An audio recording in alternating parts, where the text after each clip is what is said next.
The film opens with our protagonist, a man named Charlie Matei, who is returning from a pleasant trip with his son, Anatoly.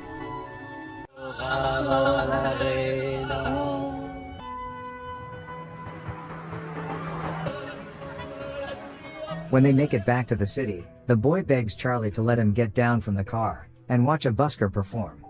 Charlie agreed and said he'd be right there after he parks his car. However, just as he exits the vehicle, several masked men corner him and begin shooting at him.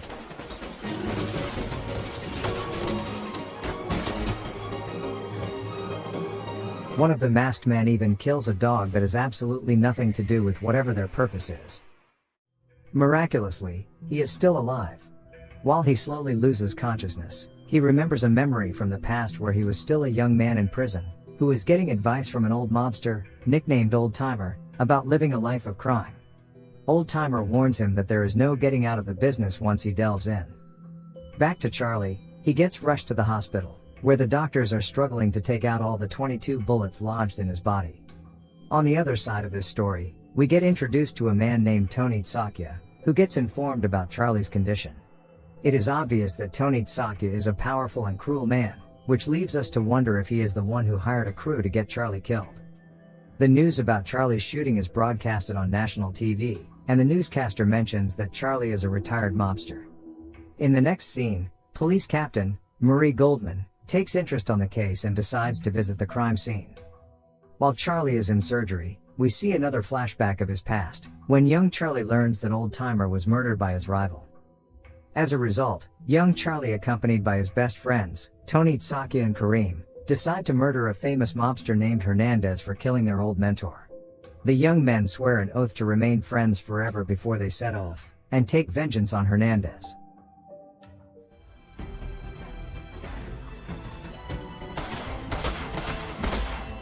They manage to exact vengeance, and it is at this point that their journey into the mafia world begins. Back in present time, police captain Marie Goldman faces her superior, who advises her to lay off this case because Charlie is a former mobster, and therefore the police should just let them kill each other. Marie ignores him and remains determined to investigate the case, because by doing so she might also find whoever's responsible for killing her husband. She then goes to visit Charlie in the hospital and begins questioning him. But for some reason, Charlie remains tight-lipped.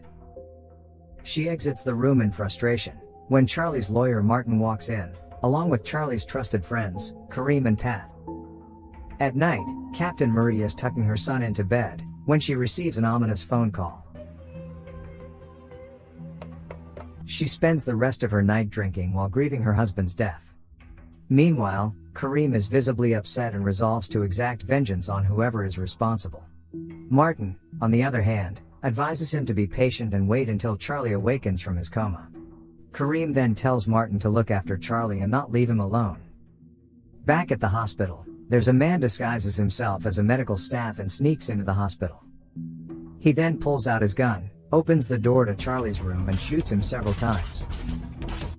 Hearing the gunshots, the hospital residents rush to the room and find the dead body. However, the patient is not Charlie, as Captain Marie had transferred Charlie to a different room prior to the shooting incident. The incident leads Captain Marie to set up a surveillance crew just outside the hospital on the next day. As she watches, Tony Sakya enters the hospital to visit Charlie.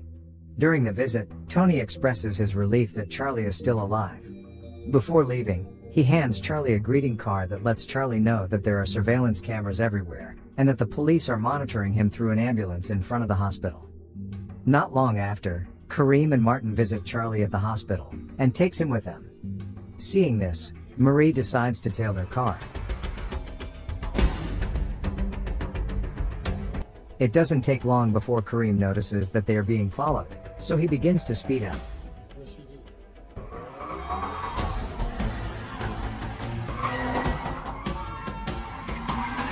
He then asks a favor from a friend to help him out.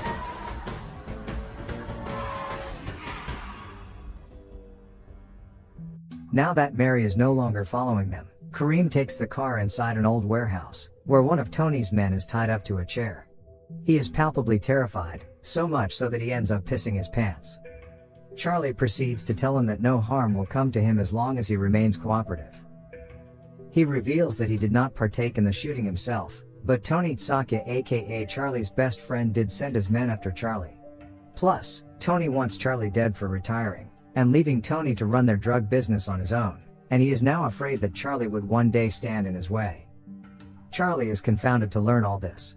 Later on, Kareem advises him to go kill Tony as soon as possible, but Charlie is still torn, because Tony is his best friend and he remembers the oath they made when they were young.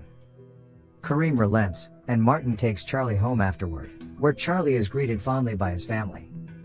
Kareem returns home to his family too, but when he steps out of his apartment that night, Tony's men kidnap him and takes him away.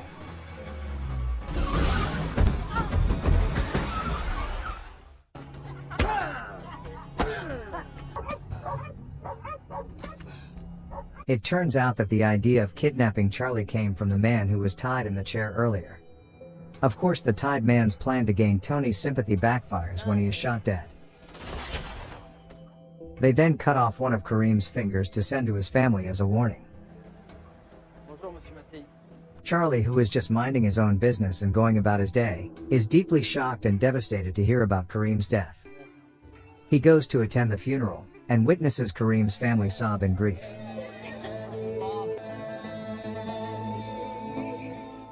Anger and fury overtake Charlie at the sight, and he is now determined to take vengeance. Before he begins, he asks Pat to take his family to safety. Later that night, we see Tony's men having a festive dinner party as if they do not at all feel any guilt after torturing a man to death the other night. But their celebration is about to be cut short, because Charlie is now a certified party pooper.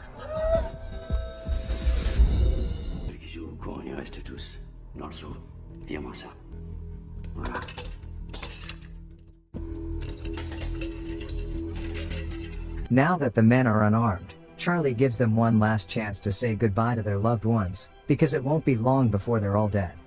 He then proceeds to shoot one of them, who he knows for a fact is one of the men who shot him because he recognizes the watch he wears on his wrist. With nothing but the sheer power of intimidation, Charlie walks away scot-free while the rest of the men cower in fear. On the next day, another one of Tony's men is visiting the dead crew's grave, right when Charlie arrives and kills him.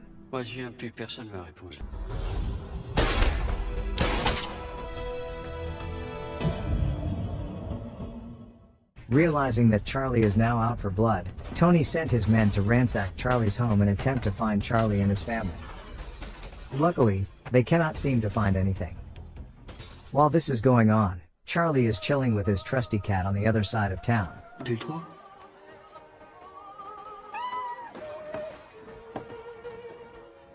Martin the lawyer arrives at Charlie's house to find it in complete disarray. He then rushes to inform Charlie about this. Unfortunately, unbeknownst to him, one of Tony's men follows him to Charlie's hideout. And it does not take long before the two are surrounded.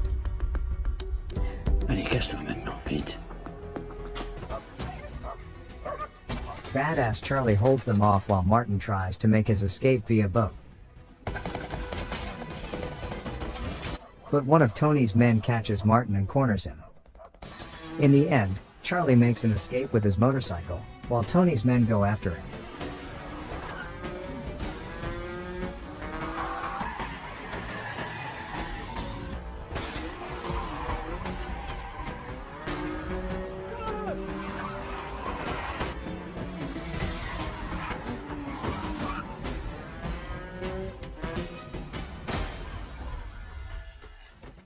Because he rammed into a police car, he gets taken right back to the police's hands, which reunites him with Captain Marie Goldman.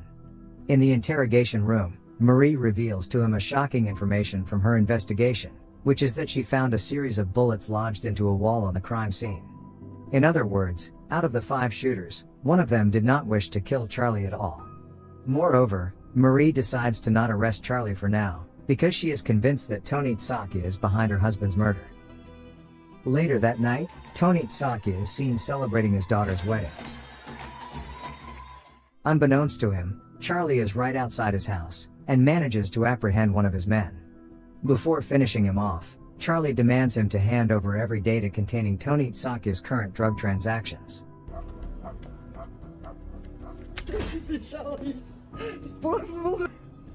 pour ce que tes chiens ont fait à Karim, j'y arrive pas.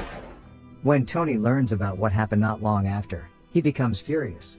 He leaves the party and visits his drug lab, where he finally unleashes his rage. Tony has now lost his patience. He tells his goons to capture Charlie dead or alive. On the next morning, Pat goes to pick up Charlie's children Anatoly and Eva from school. It looks like a typical day, until a van pulls up next to them. The men kidnap Anatoly and Eva before driving away. Marie then arrives at the scene but finds that she is too late. Not long after, it is revealed that the police found Eva and take her into the precinct. The beaten and bruised Eva tells them that little Anatoly is going to get killed, unless Charlie turns himself in. When Captain Marie is exiting the precinct later, Charlie suddenly steps into the car with her. He asks her to help him create a fake scenario on the news that claims that Charlie has been arrested, so that hopefully Tony would stop looking for him and release his son. Charlie even promises that he would turn himself in, once his son gets returned. Marie agrees to cooperate. However, when Tony hears the news of Charlie's arrest, he only gets more upset. He sends one of his goons to kill Anatoly right away, because there is no use keeping him now. Unbeknownst to this goon, Charlie is tailing him with a motorcycle to the location where Anatoly is held captive.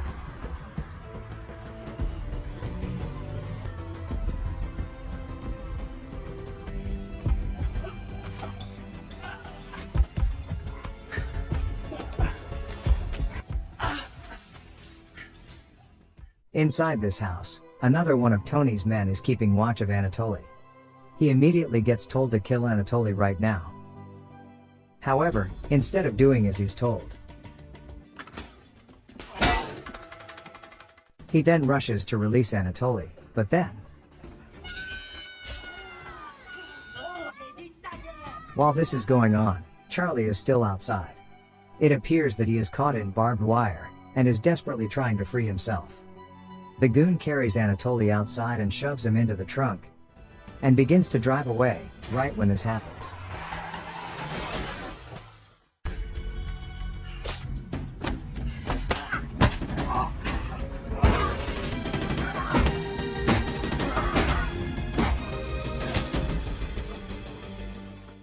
Charlie manages to beat him up, and carries Anatoly away. When Charlie finally makes it home, he tells his wife that they no longer need to hide, because he has gotten rid of all of Tony's goons. On the next day, Tony relaxing in his house, right when Charlie shows up. Despite everything that has happened, it turns out Charlie is willing to put everything behind them for the sake of their friendship. Even though Charlie doesn't want to kill Tony, Tony, who is now power hungry, is still determined to get rid of Charlie. Tony pins him to the ground and presses a gun to his face.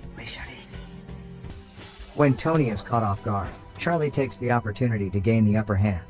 The police arrive just in time and proceed to arrest Tony for running a drug ring. It turns out that Charlie has helped Captain Marie procure enough evidence to prove that Tony is guilty of being a drug lord. When Charlie gets questioned by the police later, as it turns out the police are somehow unable to find any evidence that proves his involvement in any drug trade, so they have no choice but to release him. Outside the precinct, he is greeted by Martin, and promptly asks Martin to take them to the parking lot wherein he was shot.